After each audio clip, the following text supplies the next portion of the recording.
All right, I'll go along with that.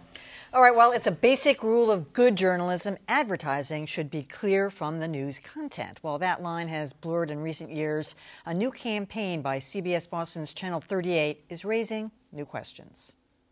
WBZ News at 10 starts right now. CBS Boston's 10 p.m. newscast on MyTV 38 is pretty typical fare. Similar to the 11 p.m. news on sister station WBZ, except for this. Stay with us. We'll be right back right after this. But the This is a slickly produced 3-minute interview segment called A Few Good Minutes with Joel Idelson. This time talking with Donnie Wahlberg. Just get the job and be great at the job and then see what happens. That might lead to another job and that might lead to another job. Okay, and then comes the sell. He's doing it with Blue Bloods. He's doing it with Boston's Finest. He's doing it with Wahlburgers. Turns out A Few Good Minutes is an advertising vehicle, but the only clue is this fine type at the start. Furnished by A&G Entertainment in collaboration with CBS Boston. To see the full interview with Donnie Wahlberg, go to cbsboston.com/AFGM. And with that, it's back to the newscast. Well, thanks for watching, everyone. Have a great... Thanks indeed. So we had a discussion this afternoon with Joel Idelson and one of his people from A&G who insists that this is not an advertising vehicle, that no one's getting any money, there is no money changing hands, that this is a new content platform, even though he used the term inventory. There's inventory available. From my experience in television news, inventory meant ad spots.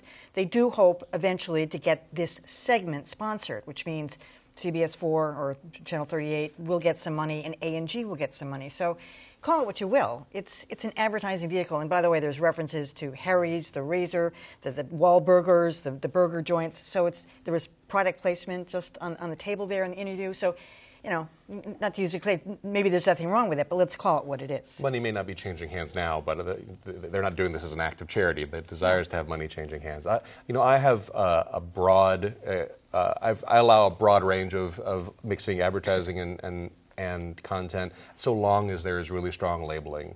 You know, a newspaper can run an advertorial as long as the typography is not the same as the stories. It's clear to the intelligent reader that it's not a news story. In this case, I think the labeling on the story was insufficient. I don't think that was enough. It's okay. The production quality was so vastly different from a newscast that, to me, but I mean, I have a trained eye. I mean, I would have no problem distinguishing it.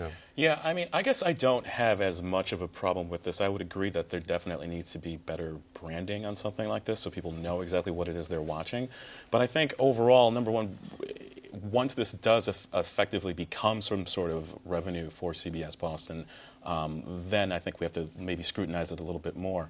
But that said, I also think that when we talk about how TV news blurs the lines of things, I also wonder about how people think about something like CBS anchors hosting the 4th of July extravaganza. You know, I agree with you. I guess for me, I think that that's something that TV has a little bit, they think that they have a little bit of wiggle room with, and I think it's maybe up to the viewers to figure out if that's right or wrong. Distribute telethons. I used to get uncomfortable with that. Or the very many news packages that are produced by PR companies then shipped out to local news operations. Yeah, or any movie promotion. I mean, any time that you interview the star of a movie as a part of a junket, you're participating in the marketing of that movie. Or something with someone like when Fox News or the local affiliate interviews the American Idol star. I mean, the lines are still a lot more blurred. I agree with Josh that the key is labeling. I mean, this is going on not just on TV news, but you look at BuzzFeed. BuzzFeed's the king of this. They've got sponsored content. I think they call it guest. They've got some kind of an artful name for it that doesn't say advertisement but means advertisement, and everyone's going to have to come up with their own little names. Well, yeah, and I mean, What's the name that they don't want us to use? Native advertising. I mean, this is one of the more controversial topics in the business right now, and a lot of news sites are using native advertising of one type or another, including the Boston Globe, Boston.com, the New York Times, the Washington Post. I join with everybody in not really being particularly troubled by this as long as there's good labeling.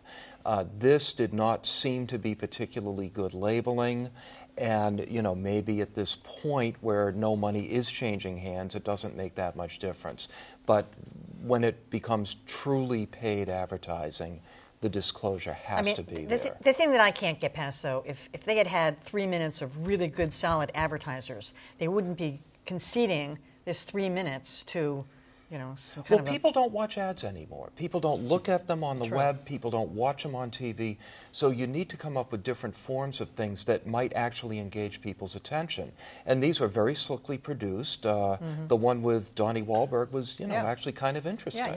Yeah, and I think that Dan's right in the fact that we are seeing audiences erode slowly for all the traditional media forms, but I do think that what we've seen at the lab is that the last couple of years, Pew Research Center has shown that local TV is still relatively strong compared to some of the other newspapers and things like that. So I think that TV stations are looking at that and saying we still have to go after this audience and still try to find ways to make money off of them. Also, maybe he just really likes Wahlburgers. Maybe it's a really tasty burger. Razors. He loves razors. And loves the show Blue Bloods. All right, time now for an abbreviated rants and raves of the week. And I'm going to start with you. Well, I guess I'll have to talk faster. No, that's right. I'm not going to